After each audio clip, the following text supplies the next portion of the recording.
Muy buenas tardes, queridos alumnos. El día de hoy vamos a desarrollar nuestra materia de filosofía. Vamos a ir un poco en la plataforma. Acá podemos observar que hay 3 tareas que aún no tienen la grabación, la fecha del 2, del 9 y del 16. El día de hoy vamos a desarrollar las 3 tareas para poder adjuntarle la grabación, así para que ustedes lo puedan visualizar y o escuchar. De todas maneras, ustedes tienen la guía ya debajo de la tarea de cómo van a poder ir completando las preguntas que les pide. Cualquier duda o consulta que ustedes tengan me pueden escribir en la plataforma, así para poder ayudarles en la brevedad posible. Estas 3 clases no tienen la grabación y vamos a adjuntarle esta grabación para que ustedes puedan ir viendo.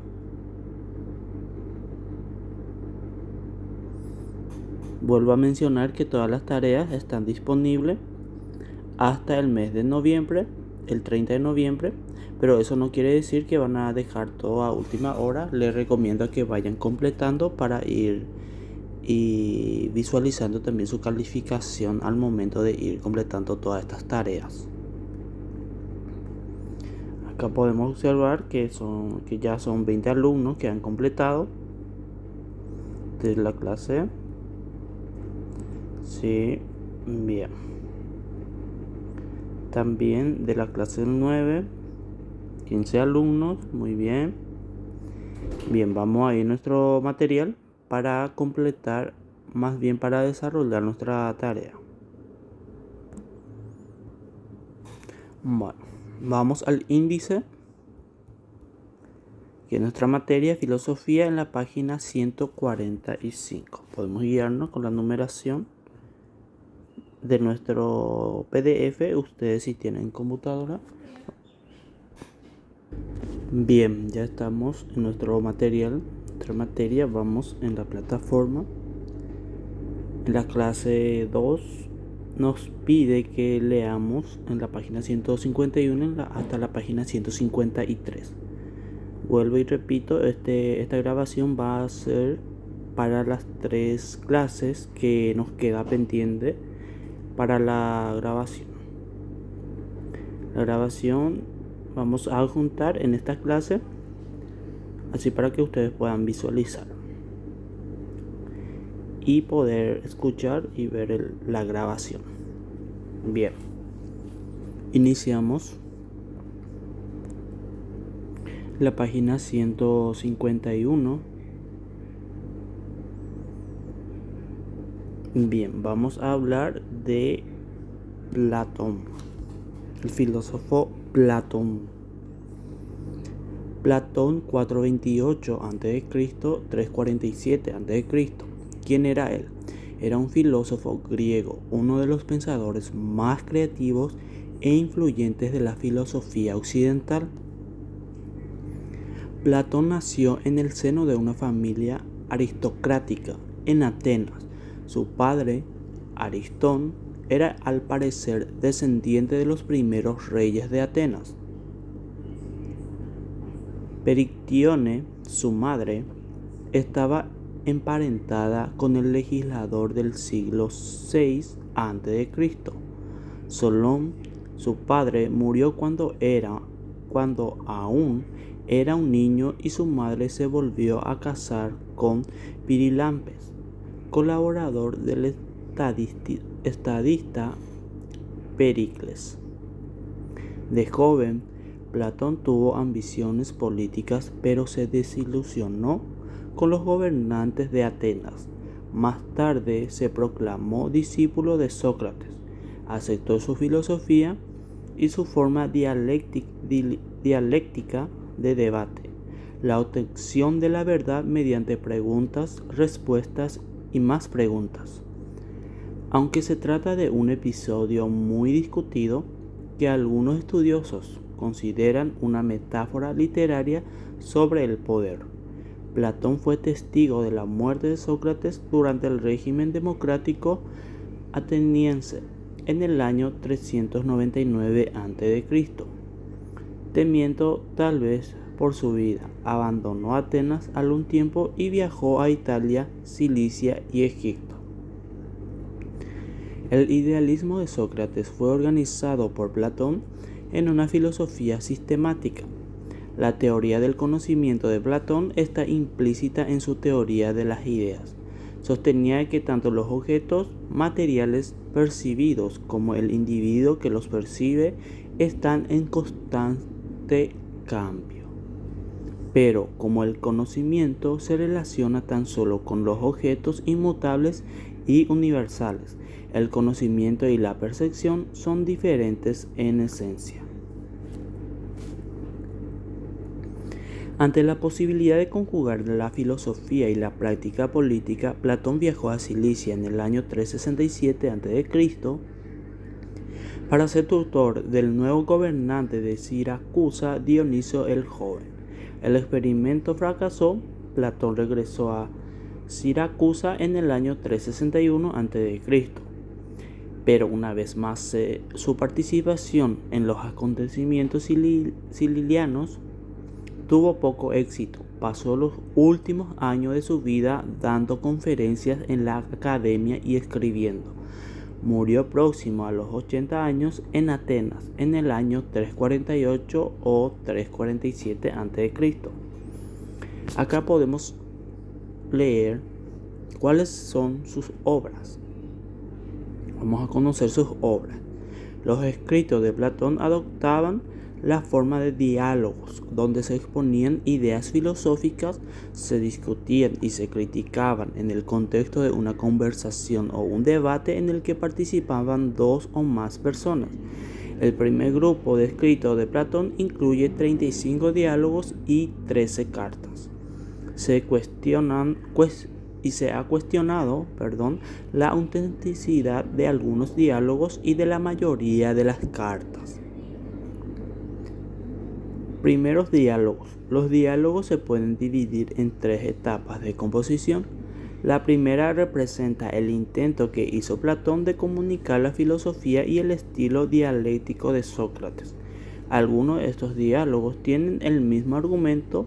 Sócrates se encuentra con alguien que dice saber mucho, manifiesta ser ignorante y pide ayuda al que afirma saber.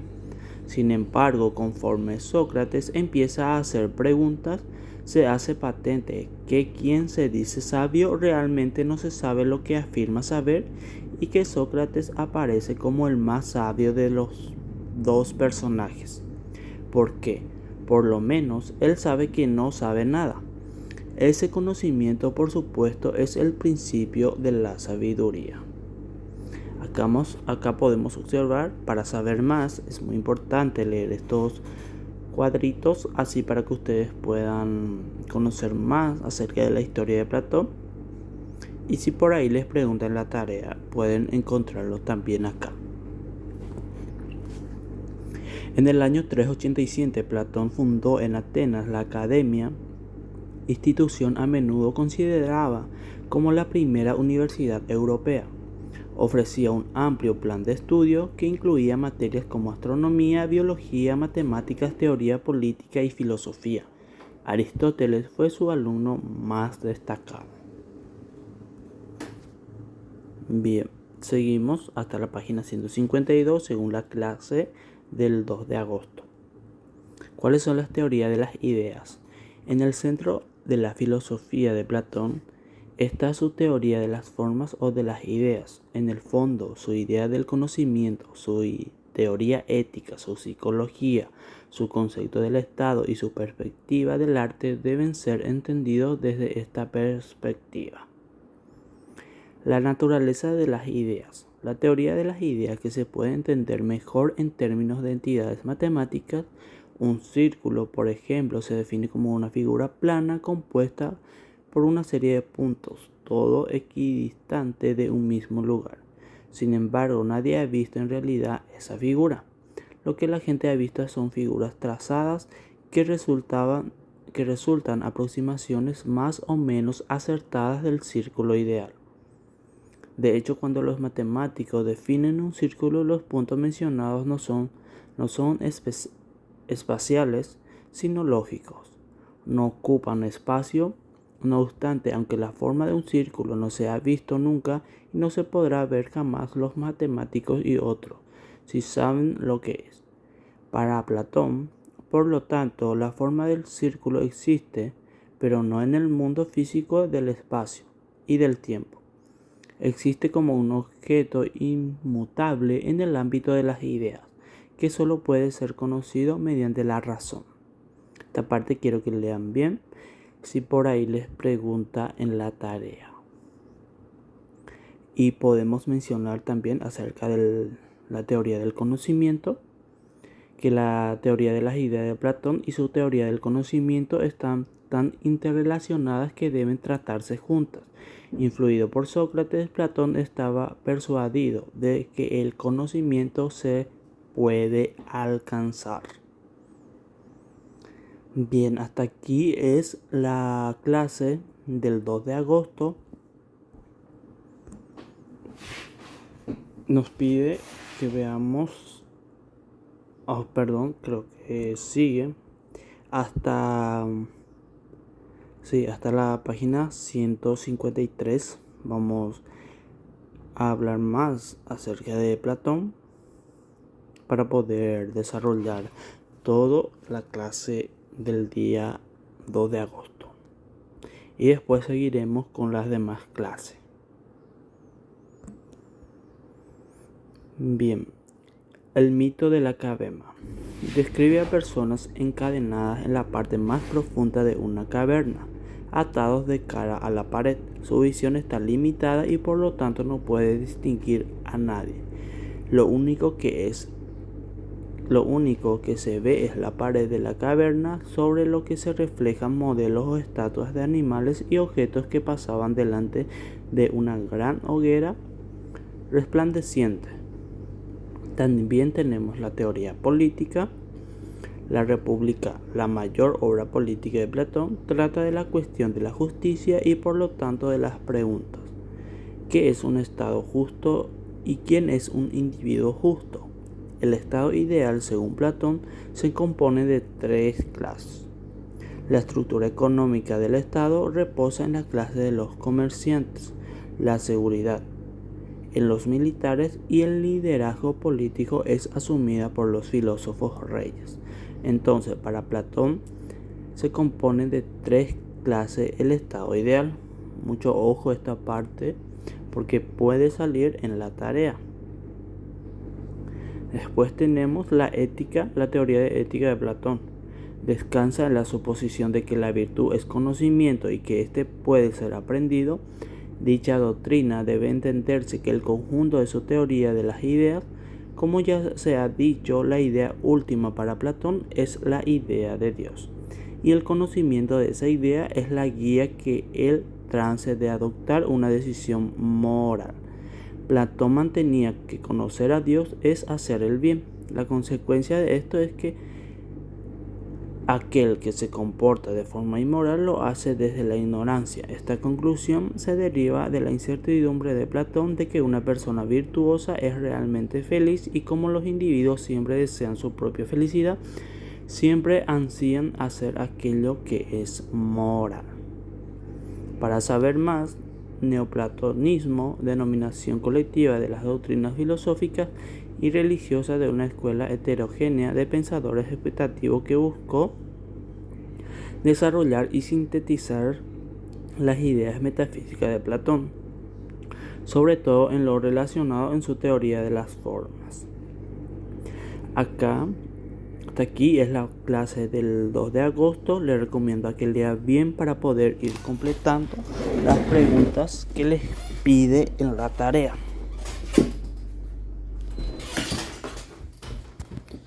Bien, seguimos. Este ejercicio no lo van a hacer. Cabe mencionar que todas las tareas van a ser directo en la plataforma y que no es necesario que ustedes tengan un cuaderno.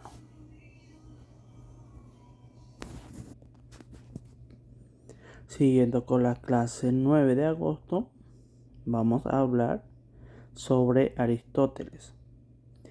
Aristóteles nos ofrece uno de los sistemas filosóficos más completos y profundos del pensamiento antiguo. Su reflexión se ocupó de todas las áreas principales de la filosofía: metafísica, filosofía de la naturaleza, teoría del conocimiento, lógica, antropología, ética, política, estética, y en todos los campos, aunque influido por su maestro Platón. Hizo aportaciones originales. La filosofía de Aristóteles y su expresión cristiana en la filosofía de Santo Tomás dominará el pensamiento occidental, tanto filosófico como científico, hasta la aparición de los nuevos sistemas en el Renacimiento Galileo y la Edad Moderna, racionalismo, empirismo, Kant, sin que estas nuevas filosofías, sin embargo, supongan la desaparición completa de la idea del mundo y de los conceptos básicos propuestos 2000 años antes por Aristóteles. La concepción de la naturaleza en Aristóteles. La naturaleza no solo determina el tipo posible de movimiento de un objeto, sino también el tipo de reposo que le conviene. Por naturaleza entiende los 4 elementos: las plantas, los animales, el hombre incluido y sus partes. Esta parte quiero que entiendan bien por si les pregunta en la tarea del 9 de agosto. También tenemos las causas del movimiento, la teoría hilemórfica.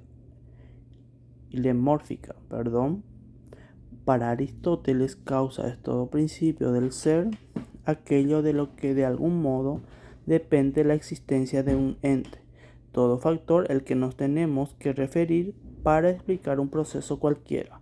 Para entender cualquier ente debemos fijarnos en 4 aspectos fundamentales.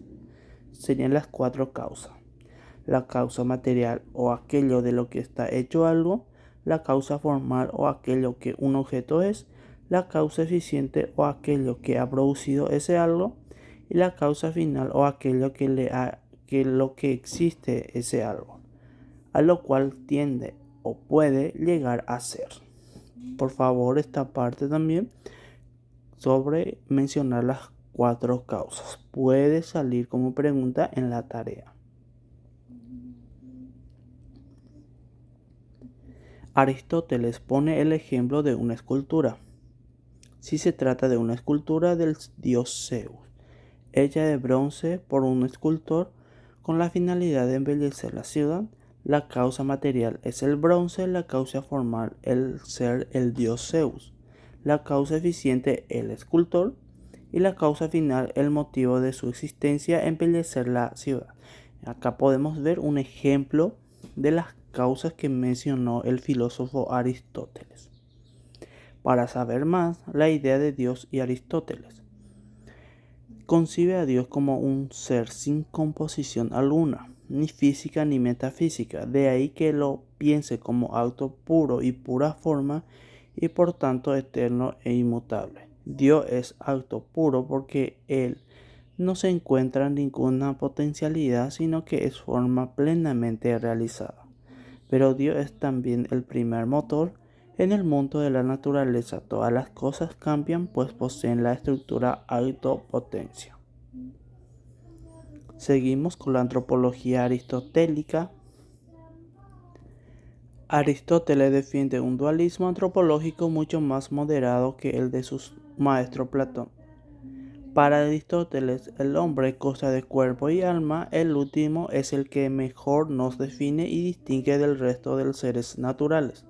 En el mundo griego encontramos 2 formas de entender la noción del alma. Primero, aquello que nos permite alcanzar el conocimiento y la ciencia, nos acerca a los dioses y nos diferencia del resto de los seres. Aquello que se encuentra en los seres vivos, gracias a lo cual dichos seres son capaces de realizar actividades vitales y se diferencia de los seres puramente inertes, alma como principio de vida.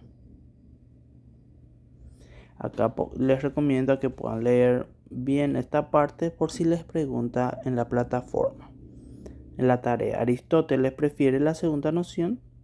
Nos menciona que prefiere la segunda, pero sin olvidar totalmente la primera, como que se verá en relación con el alma intelectiva y propone las siguientes definiciones del alma: principios de vida, forma de los cuerpos organizados, acto de aquellos seres que tienen vida en potencia. La ética aristotélica intenta establecer los criterios que nos permiten dar con el hacer adecuado para el hombre, busca enseñarnos o a inducirnos y actuar en relación a las principales metas humanas, el bien y la felicidad. ¿Cuál es el concepto de virtud? Aristóteles define la virtud como un hábito selectivo que consiste en un término medio relativo a nosotros, determinado por la razón y por aquella por la cual decidiría el hombre prudente. La virtud es una excelencia añadida a algo como perfección, cuando una entidad realiza su función propia, pero no de cualquier manera, sino de un modo perfecto. Entonces, de dicha entidad decidimos que es virtuosa o buena.